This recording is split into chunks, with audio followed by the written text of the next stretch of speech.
আজকে 13ই অক্টোবর 2024 রবিবার। আমরা আজকে এসছি মহেশ্বরে মান্ডু থেকে। বিকেলবেলা আমরা বেরিয়েছি, প্রথমেই এসছি মহেশ্বর ফোর্ট। সামনে এখানেতে যে গেটটা আপনারা দেখতে পাচ্ছেন, এই গেটটা হচ্ছে হাতি গেট, মানে এখান দিয়ে হাতিও যেতে পারবে, ঠিক আছে। এইটা হচ্ছে হাতি গেট। আর এই দিকেতে হচ্ছে মেন এন্ট্রি, যেখানেতে প্রবেশ মূল্য রয়েছে।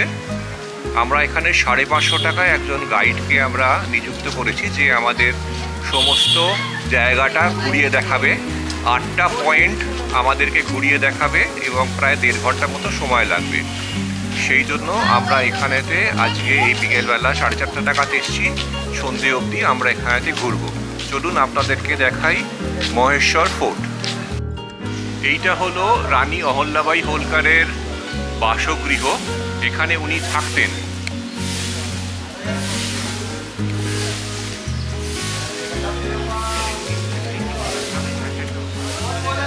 (1766) সালে এই বাড়িটা তৈরি হয়েছিল। এটা হলো রানী অহল্যাবাই হোলকারের বাসগৃহ। আমরা এখন এসে দাঁড়িয়েছি রানী অহল্যাবাই হোলকারের মূর্তির সামনে। উনি 1725 থেকে 1795 অবধি ছিলেন। এইখানেতে ওনার মূর্তিটা রয়েছে।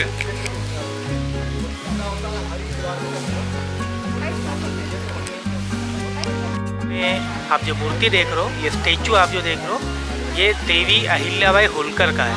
होलकर मीन्स मराठा फैमिली या फिर मराठा साम्राज्य की रानी थी। आपने इनके बारे में सुना होगा, आपने हिस्ट्री में सुना होगा, इतिहास में सुना होगा। बाकी का इन्फॉर्मेशन मैं भी दूंगा आपको। तो दिन यहाँ पर आप खड़े हो, इसे बोलते हैं महेश्वर। इस सिटी का नाम महेश्वर है, इस नगर का नाम महेश्वर है। और महेश्वर इस नगर का नाम जो है, ये इसका 3rd नाम है, तीसरा नाम है। मतलब इससे पहले इस नगर के 2 नाम रह चुके हैं। तो इस नगर का फर्स्ट नाम, प्राचीन ओल्ड जो नाम है, इसका माहिष्मती है पहला नाम। इस नगर का ओल्ड नाम माहिष्मती है और सेकंड नाम है गुप्त काशी। और 3rd नाम, तीसरा नाम है महेश्वर, मतलब ब्रह्मा विष्णु महेश्वर, नेम ऑफ शिवा। क्योंकि जितने भी टेम्पल यहाँ पर सारा ऑल ओवर शिव मंदिर है, क्योंकि नगरी महेश्वर ये शिव का नाम होता है। और महेश्वर नाम जो है इस रानी के द्वारा दिया गया था। आपके सामने जो मूर्ति देख रहे हो, ये देवी अहिल्याबाई होलकर है, ठीक है। इनका जो जन्म हुआ था, इनका जो बोर्न हुआ था 31 मई 1725 को। 31 मई 1725 में इनका जन्म हुआ था महाराष्ट्र में, विलेज चोंडी, डिस्ट्रिक्ट अहमदनगर। पुणे के पास में अहमदनगर जिला है, वहाँ पर छोटा सा गाँव चोंडी ग्राम है। तो वहाँ पर इस रानी के जन्म हुआ था। और सिंपल से परिवार में इस रानी के जन्म हुआ था, जिनको बोलते हैं धनगर फैमिली। जो बकरी वगैरह पालता है, उस परिवार को महाराष्ट्र में धनगर फैमिली के नाम से जाना जाता है। और राजस्थान में उसी फैमिली को गडरिया परिवार के नाम से जानते हैं। उस फैमिली में इस रानी का जन्म हुआ था। और इनका जो डेट है, ये 13 अगस्त 1795 में इस रानी का डेथ हुआ था। इस रानी का जो टोटल एज रहा, जो आयु रहा, टोटल 70 वर्ष, 70 ईयर, 70 वर्ष का इनका टोटल आयु रहा। और 70 वर्ष की आयु में, एज में इन्होंने 28 ईयर रूल किया था होलकर फैमिली ने। इस रानी ने होलकर परिवार में 28 वर्ष शासन किया था, 28 ईयर रूल किया था। और 28 ईयर जब रूल किया इन्होंने, तो इनके द्वारा संपूर्ण भारत में 29 प्लेसेस पर टेम्पल्स के रिस्टोरेशन का काम किया था। मतलब पूरे इन्होंने संपूर्ण भारत में 29 जगहों पर टेम्पलों के मतलब जीर्णोद्धार का काम किया था, मंदिरों का रिस्टोरेशन का काम किया था। और जब इन्होंने अच्छा काम किया तो लोग इनको देवी बोलते थे, उनको देवी का पद प्राप्त था। इन्हें कोई भी अहिल्याबाई होलकर नहीं बोला, सबसे पहले बोला देवी अहिल्याबाई होलकर। ये पूरे विश्व की, पूरे वर्ल्ड की इकलौती रानी रही थी, जिनको जीते रही देवी की उपाधि प्राप्त हुई। आपके सामने जो मूर्ति देख रहे हो, ये अष्ट धातु का बना हुआ है। अष्ट धातु 8 धातुओं से मिलकर बना है, 8 मेटल्स का मूर्ति है। और महाराष्ट्र में एक दुलिया विलेज है, जो इन्हीं के कास्ट के MLA हैं, उन्हीं के द्वारा इसको डोनेट दिया गया था स्टेचू को। और मुंबई के मशहूर आर्किटेक्ट उत्तम पंचाल ने, जिनके द्वारा इसको बनाया गया, डिज़ाइन किया गया। तो स्टेचू का जो हाइट है 13 फीट है, इसका वेट है 2000 kg, 2 टन इसका वेट है। और सामने आप जो देख रहे हो इस बिल्डिंग को बोलते हैं राजवाड़ा, जहाँ पर रानी अहिल्याबाई होलकर रहा करती थी। ये इनका रेसिडेंस एरिया था, जो अभी इस बिल्डिंग को होटल में कन्वर्ट कर दिया गया। ये होटल है, मतलब 5 स्टार होटल है। इस होटल को 90% होटल में कन्वर्ट कर दिया गया है। तो 10% हिस्सा जो देखने के लिए, ये 2 पॉइंट है यहाँ पर, जिसमें अहिल्याबाई होलकर का कैबिनेट हॉल है, जहाँ से बैठकर अहिल्याबाई होलकर ने शासन किया है। उनका कोर्टयार्ड एंड उनका पूजा घर, जहाँ पर बैठकर वो पूजा पाठ करती थी। बाकी 90% होटल में कन्वर्ट कर दिया गया है। और होलकर फैमिली ही इस होटल को चलाती है। अभी यहाँ के राजा है जिनका नाम है शिवाजीराव होलकर। उनको रिचर्ड बोलते हैं, रिचर्ड शिवाजीराव होलकर, जो उन्हीं के अंडर में सारी प्रॉपर्टी आती है। अभी यहाँ नहीं रहते हैं, बाहर फ्रांस पेरिस में रहते हैं, उनका आना जाना चला रहता है। ठीक है, ये बिल्डिंग जो है ये 250 ईयर ओल्ड, 250 साल पुराना बिल्डिंग है। मतलब इसके जो ये जो बना हुआ है लगभग 1766 1756, और 1766 में ही महेश्वर को अहिल्या पे होलकर ने कैपिटल बनाया था। ये होलकर फैमिली का कैपिटल है सेकंड। इनका फर्स्ट कैपिटल था मालवा, इंदौर का सेकंड नेम है मालवा, और मालवा के किंग थे मल्हार राव होलकर। इनके फादर इन लॉ थे जिनका नाम था सूबेदार मल्हार राव होलकर, जो बाजीराव जो पेशवा थे, पेशवाओं के सूबेदारी करते थे। बाजीराव जो पेशवा थे उनके साथ में रहने का काम करते थे, और बाजीराव पेशवा के साथ में रहकर इनके फादर इन लॉ ने कई युद्ध जीते थे। उसी प्रकार बाजीराव पेशवा के द्वारा ही इनके फादर इन लॉ को मालवा इंदौर इसमें दी गई। इंदौर 1728, क्योंकि आप मेरे फेवरेट सोल्जर रहे हो तो आपको मालवा देता हूँ, अपनी राजधानी यहाँ पे शिफ्ट करिए। जैसे इंदौर को बोलते हैं मालवा, इस क्षेत्र को निमाड़ बोलते हैं, इसे बोलते हैं पश्चिम निमाड़। क्योंकि इंदौर आप कभी भी जाओगे तो सामने एक माउंटेन है जिसको बोलते हैं विंध्याचल पर्वत, उसको क्रॉस करके आपको जाना पड़ेगा।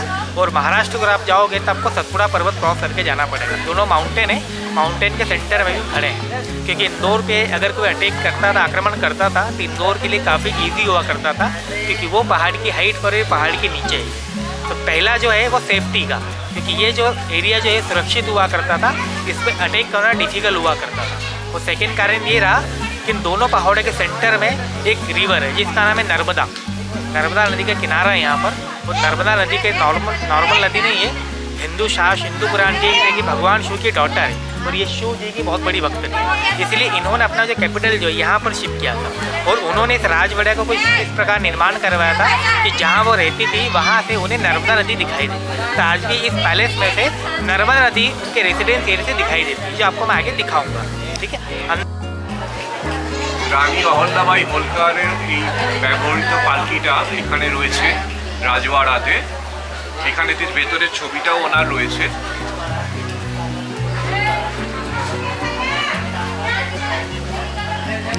এখানেতে এই দরজার পেছন দিকে রানী অহল্যাবাই হোলকার থাকতেন। আর সবচেয়ে গুরুত্বপূর্ণ কথা হলো এই যে এখানটা আপনারা দেখছেন, ঠিক দরজার সামনে দিয়ে ওই দিকেতে হচ্ছে নর্মদা নদী। এটা জুম করে আমি আপনাদের দেখাচ্ছি। ওই দুটো দরজার ফাঁক থেকে যে ওদিকটা দেখা যাচ্ছে ওটা হচ্ছে নর্মদা নদী। মহেশ্বর ফোর্টের 90% জায়গা জুড়ে একটা 5 স্টার হোটেল রয়েছে, যেটা এই হোলকার ফ্যামিলি চালায়। সেটার নাম হচ্ছে the Ahilya fort heritage hotel. এইটা হচ্ছে তার এন্ট্রি, এখান দিয়ে যেতে হয়। এখানেতে আপনি থাকতে পারেন, অনলাইনেতে এর এনকোয়ারি আপনি দেখে নেবেন।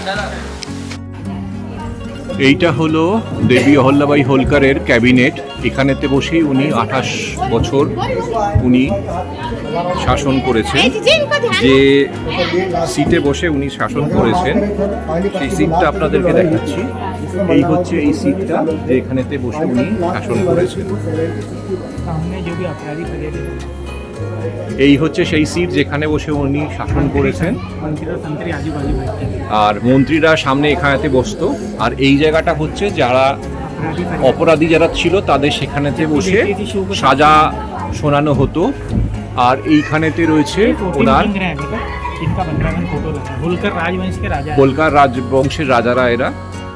আর এইখানে বসেই রানী তার বিচার শোনাচ্ছেন। পেছনেতে যে আমরা ছবিটা দেখতে পাচ্ছি হাতে আঁকা, এটা হচ্ছে মহেশ্বর ফোর্টের নর্মদা থেকে ভিউ, এবং ইনি হচ্ছেন শেষ রাজা, লাস্ট যে রাজা ছিলেন, যশবন্তরাও হোলকার। এইটা হলো দেবী অহল্যাবাই হোলকার প্রতিষ্ঠিত অহল্যেশ্বর শিব মন্দির, যেটি নর্মদা নদী তীরে প্রতিষ্ঠিত। সামনে ওটা হলো হোলকারদের ছত্রী। এই সিঁড়ি বেয়ে নিচে নেমে যেতে হয়। এই অহল্যেশ্বর শিব মন্দিরে প্রতিদিন দেবী অহল্যাবাই হোলকার পুজো করতে আসতেন রাজবাড়ার একদম সামনেই। এবং এখানকার এই শিব মন্দির ছাড়াও ভারতবর্ষের 29টি জায়গায় উনি শিব মন্দিরের সংস্কার সাধন করেছিলেন। এইগুলো তাঁতঘর। এখানে মহেশ্বরী সিল্ক বোনা হয়, যেটা পৃথিবী বিখ্যাত। আমরা এখন এসে দাঁড়িয়েছি অহল্যাবাই হোলকারের যে মহেশ্বর ফোর্ট রয়েছে তার ছত্রী, মানে এখানেতে সমাধি দেওয়া থাকতো, মেমোরিয়াল। এখান থেকে নিচে নর্মদা ঘাটে নেমে যাওয়ার জন্য রাস্তা। আর এটা হচ্ছে অহল্যেশ্বর টেম্পল, যেটা আগেই আপনাদের দেখালাম। এটা হচ্ছে অহল্যেশ্বর টেম্পল।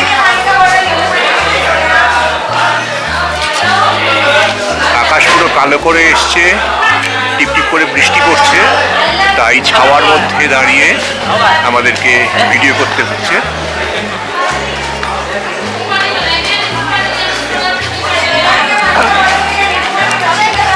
এইটা হলো মহেশ্বর ফোর্টের নর্মদার ধারে অহল্যাবাই ঘাট।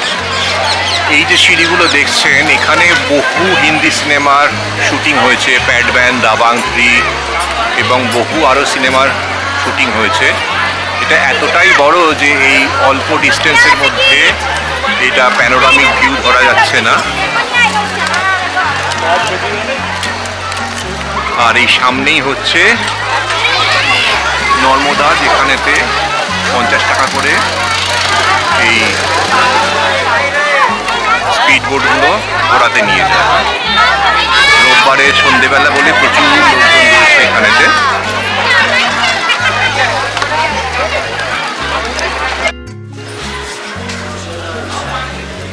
বৃষ্টি শুরু হয়ে গেছে। আমরা দাঁড়িয়েছি অহল্যেশ্বর শিব মন্দিরের সামনে।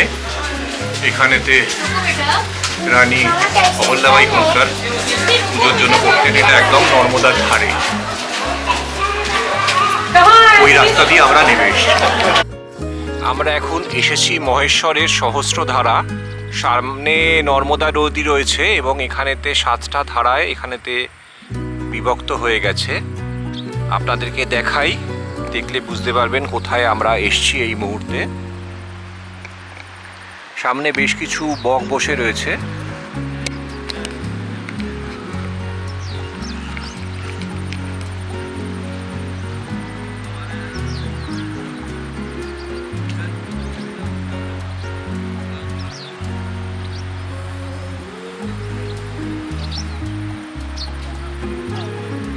ওইদিকে হচ্ছে নর্মদা।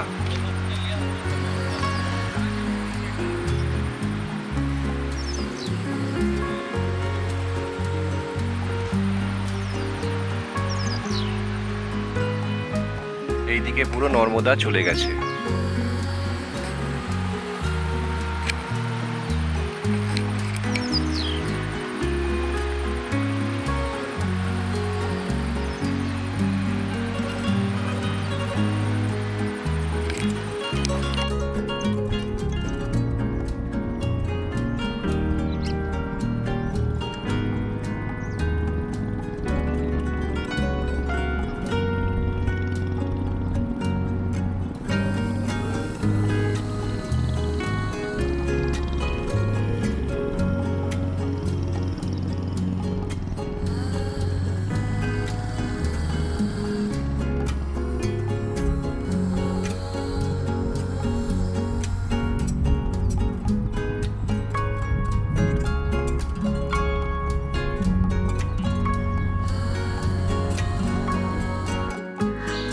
আমরা এখন এসে দাঁড়িয়েছি গুরু দত্তাত্রেয় মন্দির মহেশ্বরে।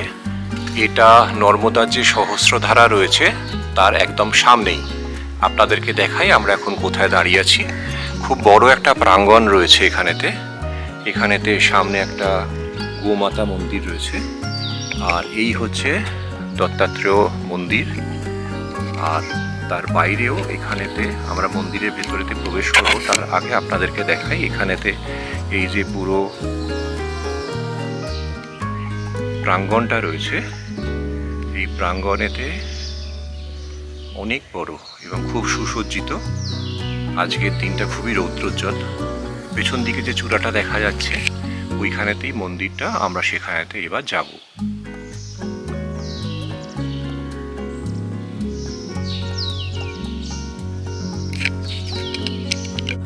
এই হলো গুরু দত্তাত্রেয়র মূর্তি। আমরা এই মন্দিরের মধ্যে এখানেতে এসেছি।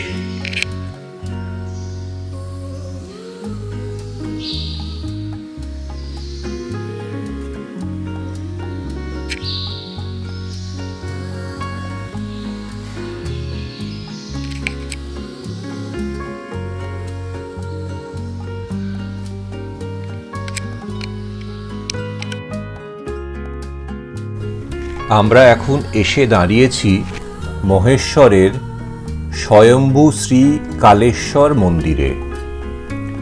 এখানেতে খুব সুন্দর করে সাজানো রয়েছে মন্দির প্রাঙ্গণ, গান চলছে, আর এই হলো মূর্তি।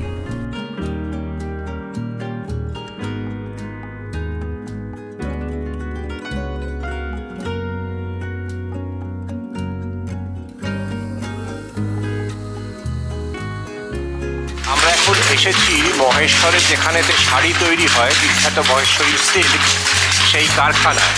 আপনাদেরকে দেখাই এখানেতে কীভাবে শাড়িগুলো তৈরি হচ্ছে।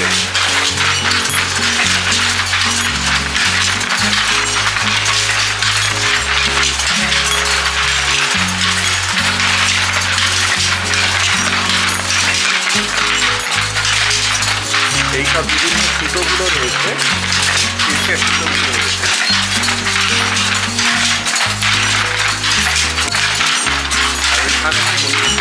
শাড়িটা বুনছে একসাথে, দুজন কারিগর এখানে শাড়িটা তৈরি করছে।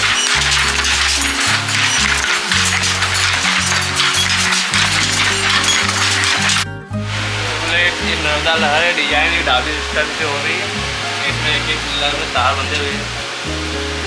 ये 12 खुलता है, इसमें से कटला जाता है। पाँव पलटाना पड़ता है, दोनों तार चल रहे हैं। तो ডিজাইনটা ওপরে আছে, আর নিচে এখানেতে এই সুতোগুলোতে আড়াআড়ি এখন বোর্ড হচ্ছে। एक कुर्ती भी गिर जाती है तो डिजाइन आउट होने लगे। হ্যাঁ, এক একটা করে খুলছে আর এক একটা করে খাইতে ডিজাইনটা আউট হয়ে যাচ্ছে। দেখুন খুলছে, এটা ঘুরপাক খাচ্ছে, প্রত্যেকটাতে আলাদা আলাদা করে ঘুরপাক খাচ্ছে ডিজাইনটা। এই হচ্ছে এখানে ডিজাইন অনুযায়ী তৈরি করছে।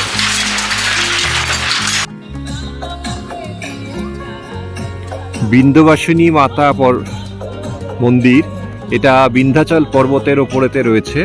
মহেশ্বর থেকে 35 কিলোমিটার দূরে আমরা 1 ঘন্টা গাড়ি চালিয়ে আসার পরেতে আমরা এই মন্দিরে এসে পৌঁছেছি। এখন দুপুর 2টো মতো বাজে, তুমুল রোদ, তার মধ্যে আমরা এখানেতে এসছি বিন্ধ্যবাসিনী মাতা মন্দিরে।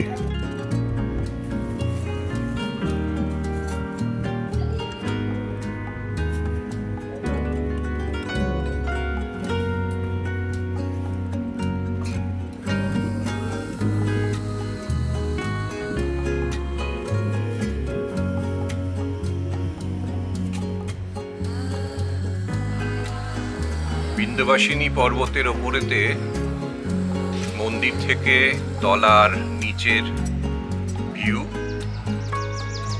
এটা আমরা বিন্ধ্যাচল পর্বতের ওপর উঠে এসেছি।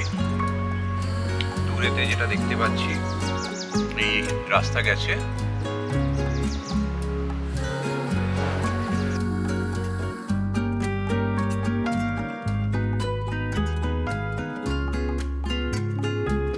আমরা এখন দাঁড়িয়ে আছি একদম নর্মদার ধারে, বড় গণপতি মন্দিরে।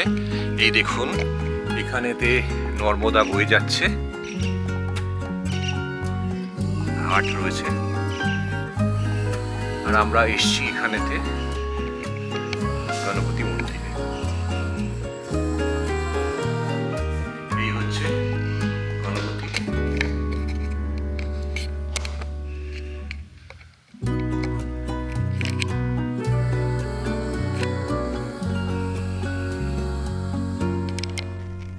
এই ভ্রমণ ভিডিও আপনার ভালো লাগলে লাইক, কমেন্ট, শেয়ার এবং সাবস্ক্রাইব করবেন। ভিডিও দেখার জন্য ধন্যবাদ। পরের ভিডিওতে দেখা হবে। ভালো থাকবেন।